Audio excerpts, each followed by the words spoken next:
পাল্টানো দরকার, চাই বিজেপি সরকার। এখন আমাদের বিজেপি সরকার চলে এসেছে, কিন্তু পাল্টানোর আগে যেসব কথাগুলো বলেছিল, আমরা 3,000 টাকা করে দেব, তারপরে যারা অন্নপূর্ণা ভাণ্ডার পাবে না তারা সেই লক্ষ্মীর ভাণ্ডার পেতে থাকবে ততদিন, সেই সব কথা সব এখন মিথ্যে হয়ে গেছে। পাল্টে তো ফেলেছে, তো মানুষ জনগণ এত আশা নিয়ে যে পাল্টে ফেললো, তারপরে সেসব কথা প্রত্যেকটা কথা মিথ্যে হয়ে গেছে। উপকার কি হলো? গ্যাসের দাম 27 টাকা বেড়েছে, এটা আমাদের উপকার হলো, মানে আমাদের উপকার যেটা হলো 27 টাকা বেড়েছে।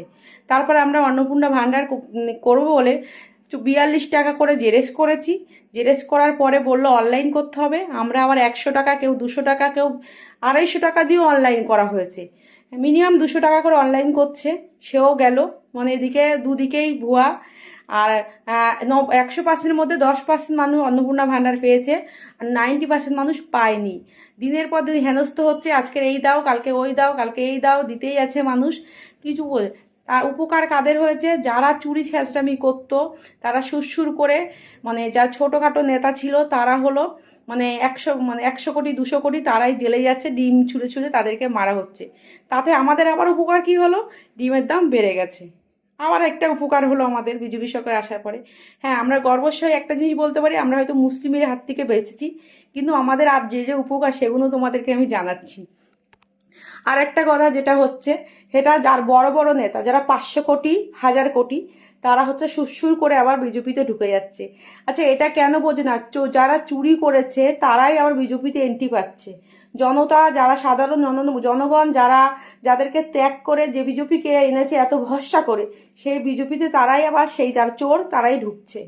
আর যারা এই আনসান মানে ভাষণগুলো দিত, বক্তব্য যেটা ভাষণ তৃণমূলের হয়ে, তারাই কিন্তু সেই ভিডিওগুলো তারা কি আর দেখে না?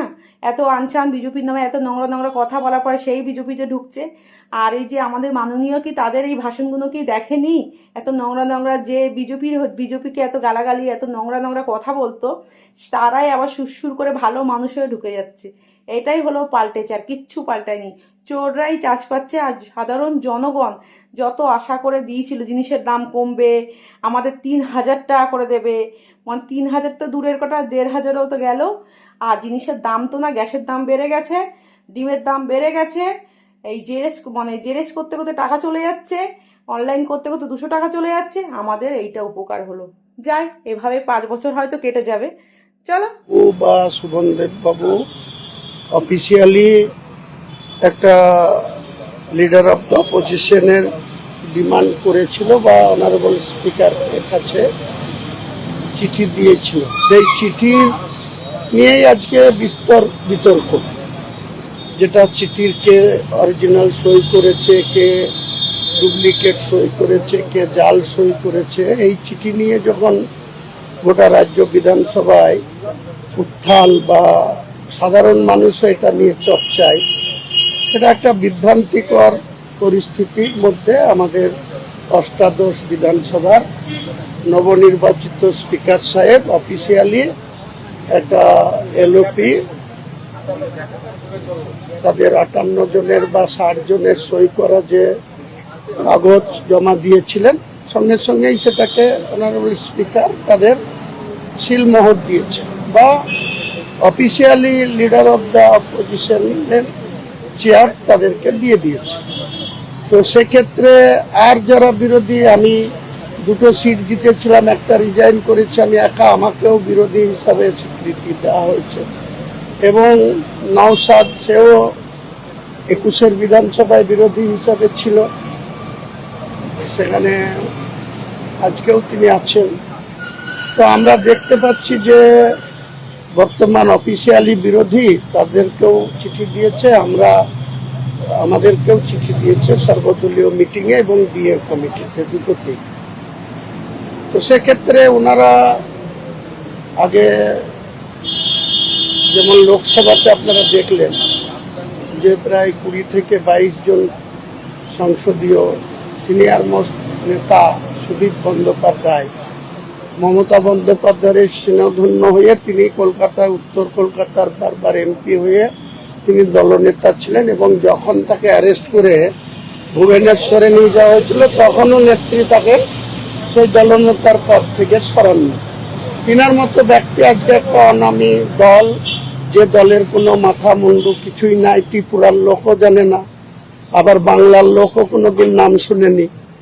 ত্রিপুরাতে দুটো বিগত বিধানসভাতে দুটো প্রার্থী দিয়েছিল, তাদের সিকিউরিটি ফর্ফিক্ত ব্যাপারই আছে। বাকি আমি তথ্য নিয়েছি, একজনের 4000 আর একজনের 2700 না 2800 ভোট পেয়েছে।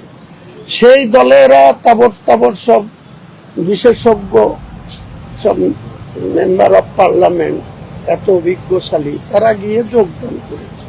তো এবার লোকসভাতেও আগামী দিনে দেখতে পাবেন 20শে জুলাই যখন লোকসভা খুলবে। আর এখন তো 18 তারিখে মাননীয় গভর্নর আসবেন, ভাষণ দেবেন, 22 তারিখে বাজেট হবে, সেদিন ভেতরে অনেক কিছু দেখা যাবে, কে বিরোধী।